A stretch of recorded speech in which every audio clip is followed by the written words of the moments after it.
All right, good morning traders, Richard here and welcome to the Wednesday edition of the Ninjacators Morning Bell. All right guys, what's it, about half an hour ago, we had the ADP non-farm employment change figures that came out. Pretty strong showing there. Now this data precedes the non-farm payroll data that's released on Friday. I think more significance will be placed on those figures rather than these ones. All right, and we also have crude oil inventories a little bit later, 10:30 a.m. EST. And then very importantly at 2, the FOMC statement and the federal funds rate. And half an hour after that, the FOMC press conference, so potentially very volatile period from 2 p.m. onwards.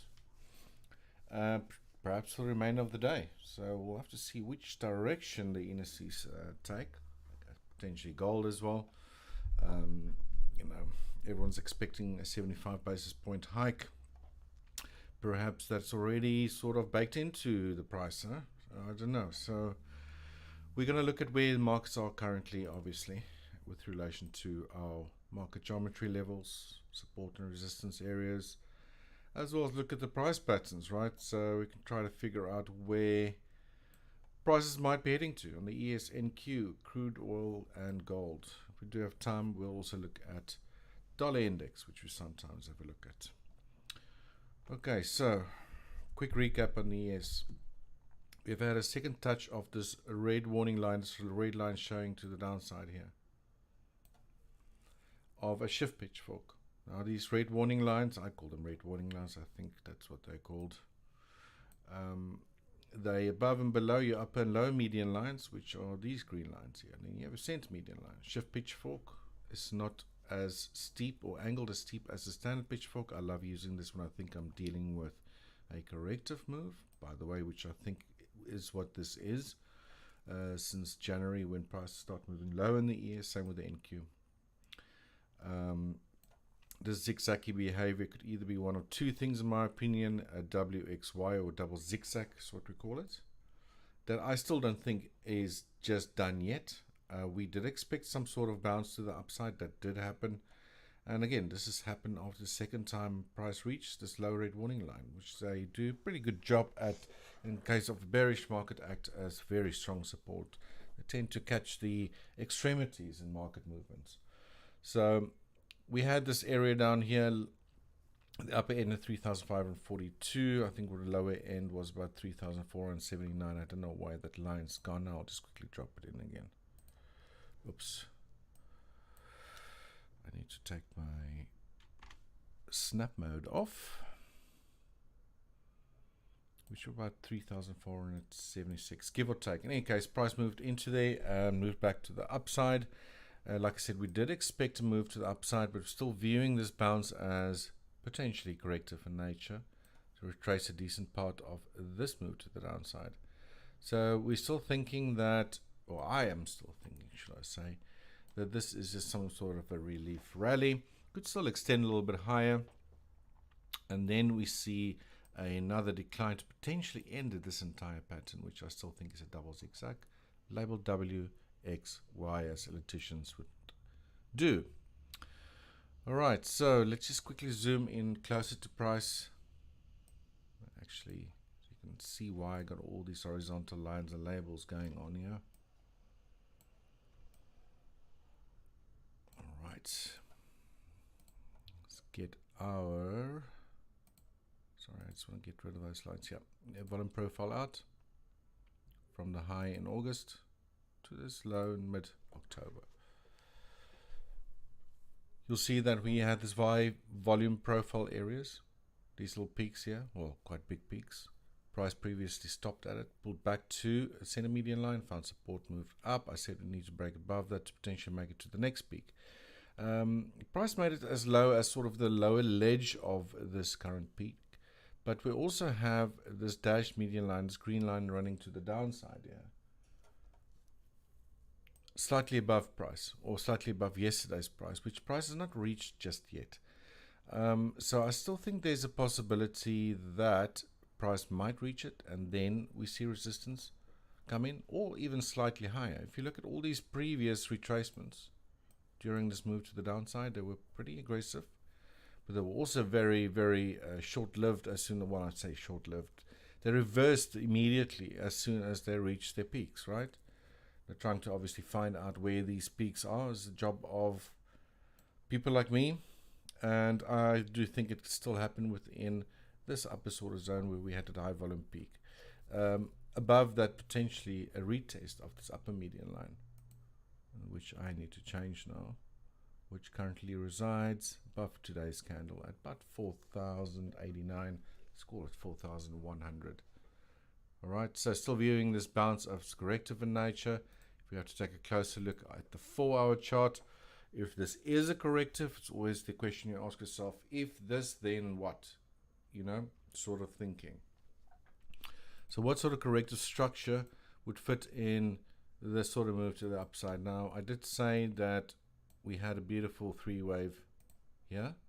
You know, it's very clear to see. 1, 2, 3. We had a move to the downside. And if it is corrective and you don't have a single ABC that works out and price manages to break that high again, then the next go-to is a potential another ABC, which is either now completed, and then we're going to see a move lower. Well, I just have to do that, or still needs to move higher into that area or that other area that I showed you on the top side there.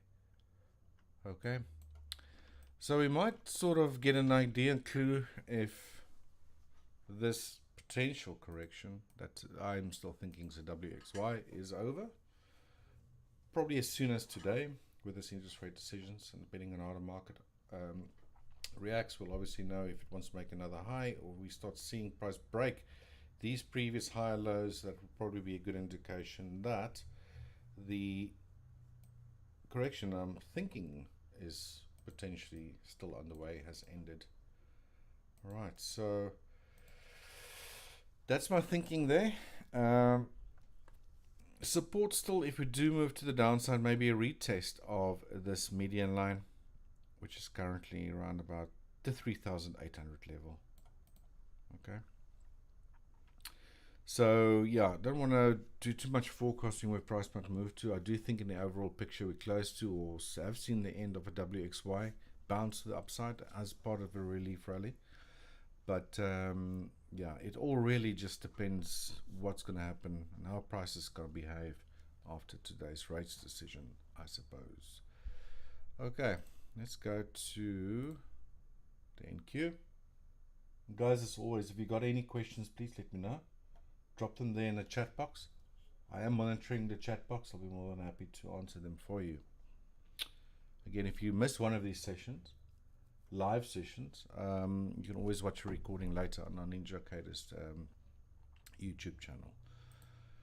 Anyway, let's go to the NQ.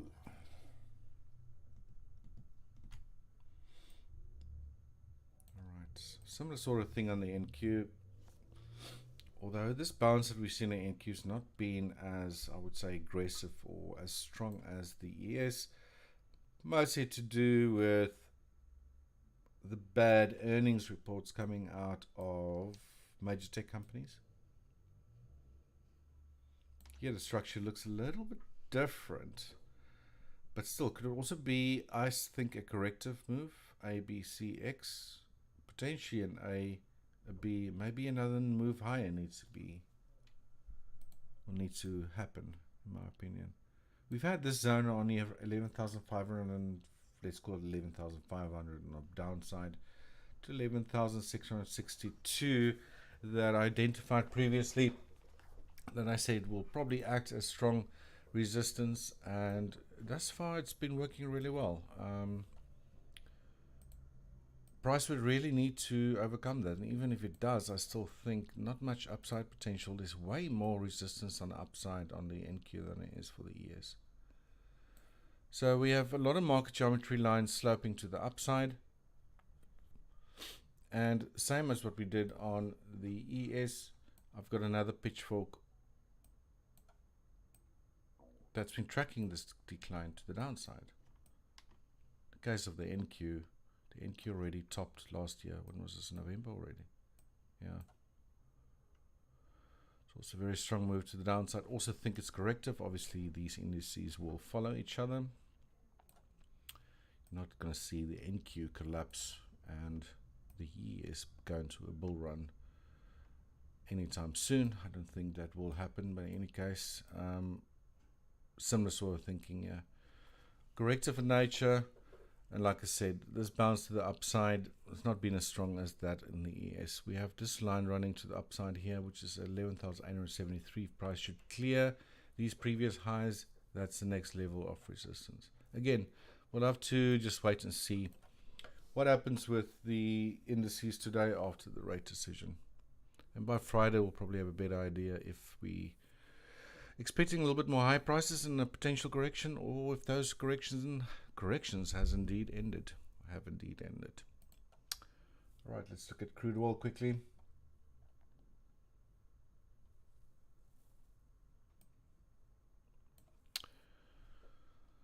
All right, a lot of lines going on, but just bear with me. I'm actually still going to work on making another chart with a white background, so like I did for gold, I'll just quickly show you something like that. I still need to work on, where did it go now? There we go.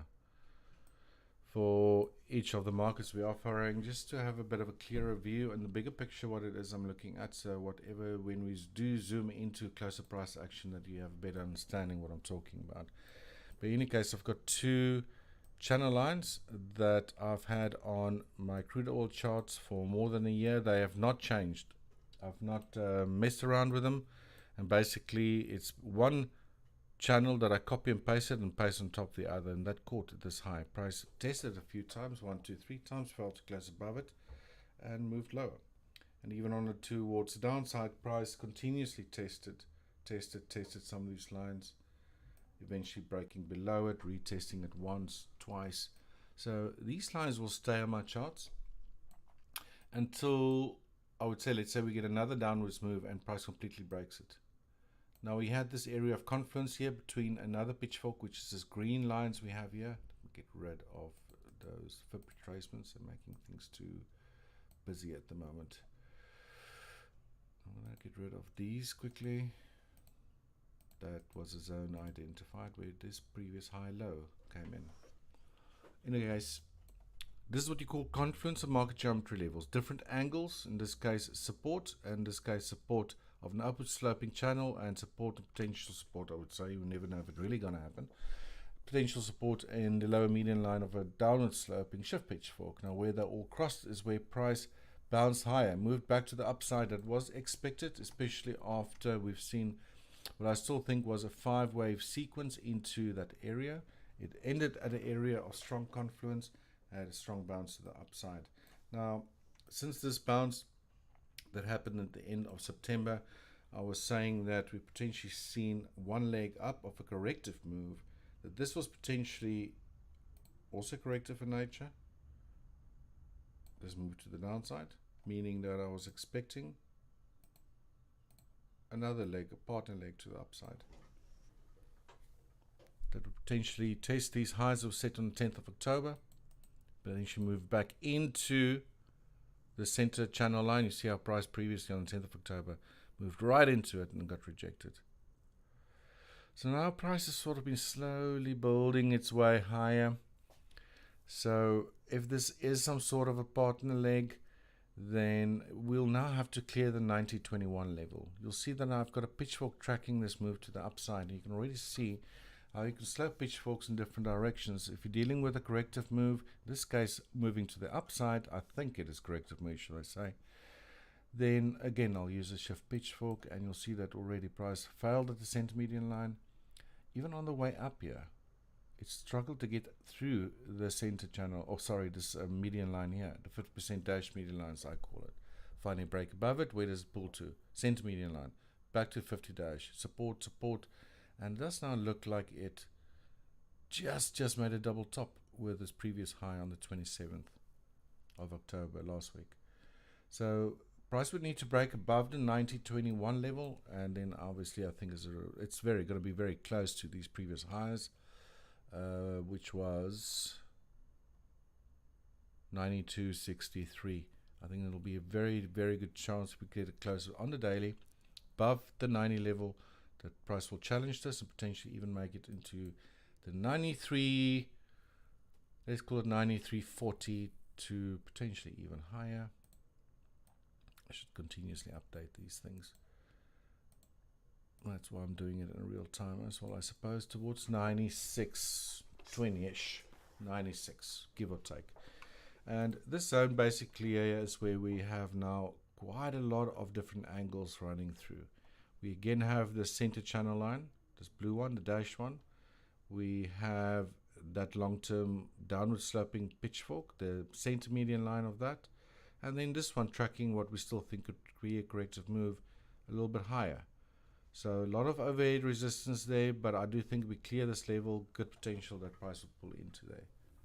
It's just how it's actually doing it currently with this leg higher. It's doing it very zigzaggy. Unless price already made some sort of very aggressive ABC and this is just some sort of correction and price going to head lower. In the bigger picture, well, let's say over the near term, I expect high prices in crude oil until such time that these lows are broken. Then I think there's a really good chance that whatever happened in between here was just corrective in nature and that crude oil could actually head to much lower prices. That's my thinking for just now. Yeah, let's not get too far ahead of ourselves, or I shouldn't get too far ahead of myself, should I say. And like I said, it's always good just to know what might happen over the near term, especially for those guys that want to day trade. But it's also really good to be aware, if you swing trader, whatever your trading style might be, of where these actual lines are. Since they are angular in nature, they not many traders know about these, but I think if you've been following these sessions for a decent amount of time, you should by now see how well these levels act as support and resistance, and you should be aware of them. Okay. All right, so where are we for time at the moment? We've got a few minutes left. Let's go to gold.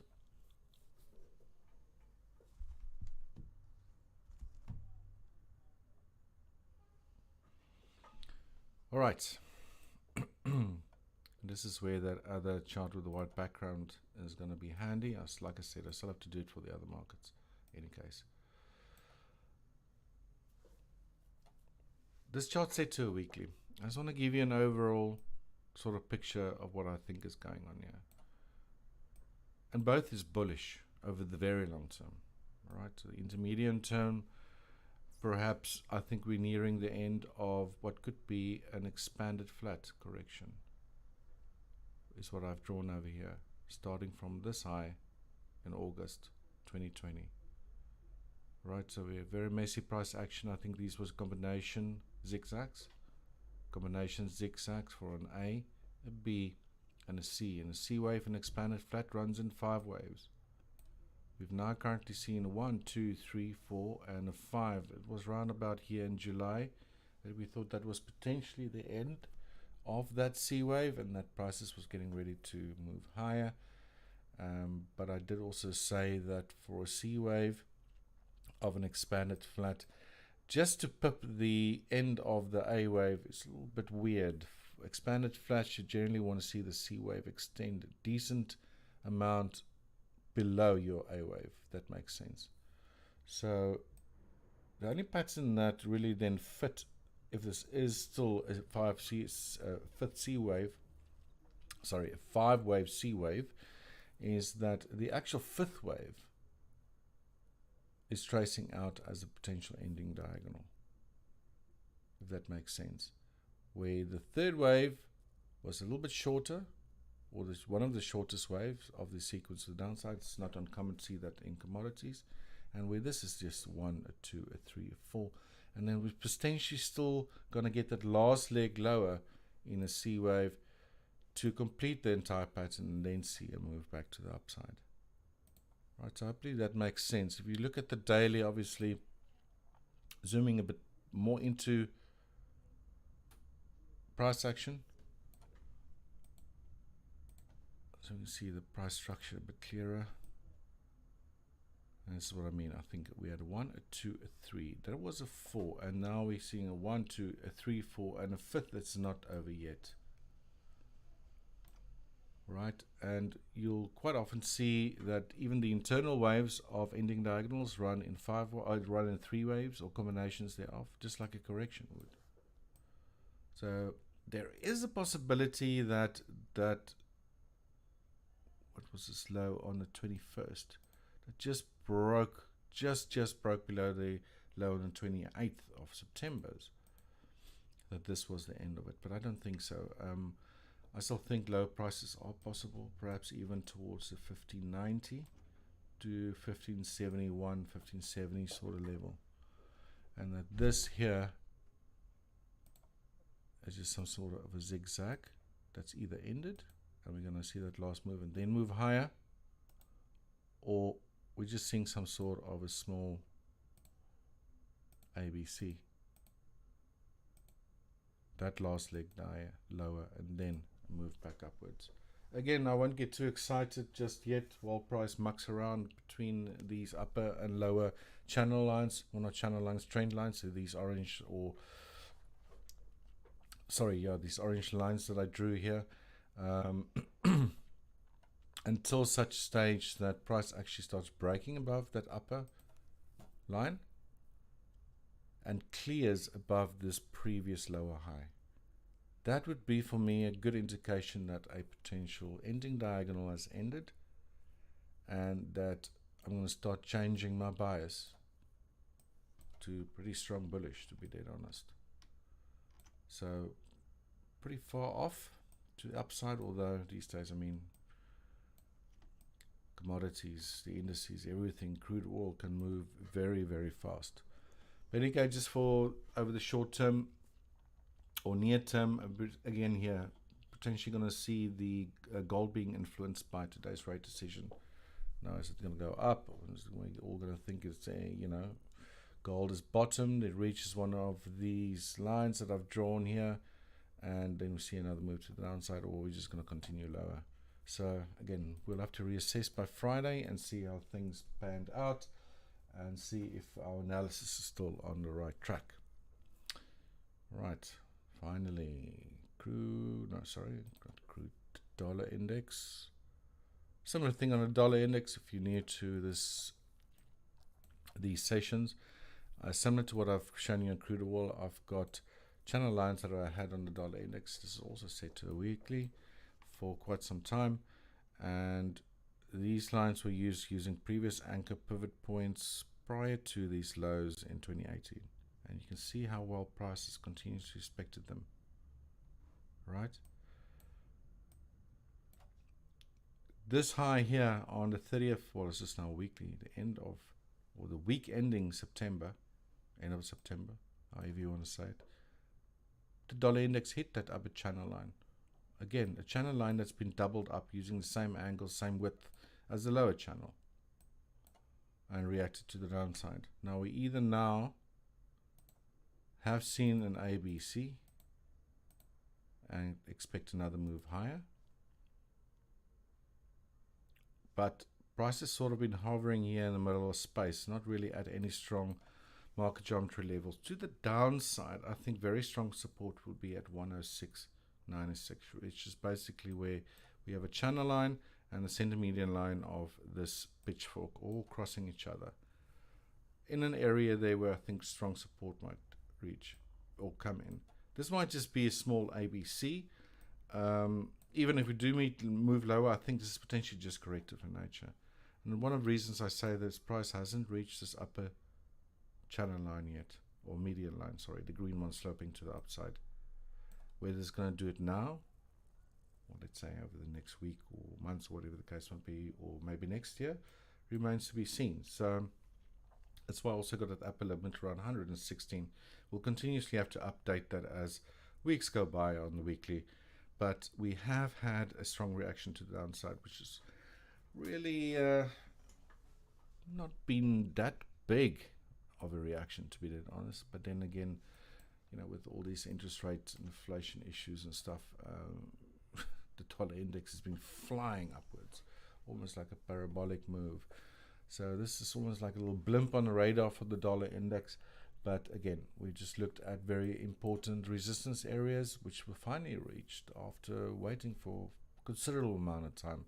And we did see a reaction from there. So again, it'll be interesting to see how the dollar index reacts today, right? I mean, the federal funds rate, FOMC meeting, all these things will have an influence on the dollar index, and in turn also influence gold and so forth. So we'll just have to wait and see. Again, we'll reassess everything on Friday.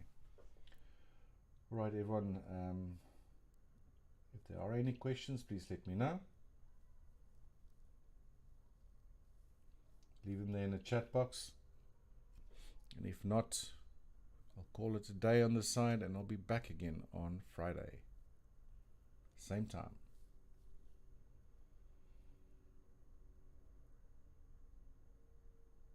All right, cool. Doesn't look like there's any questions coming in. Guys, again, thanks very much for watching. As always, have a great, fantastic rest of your day.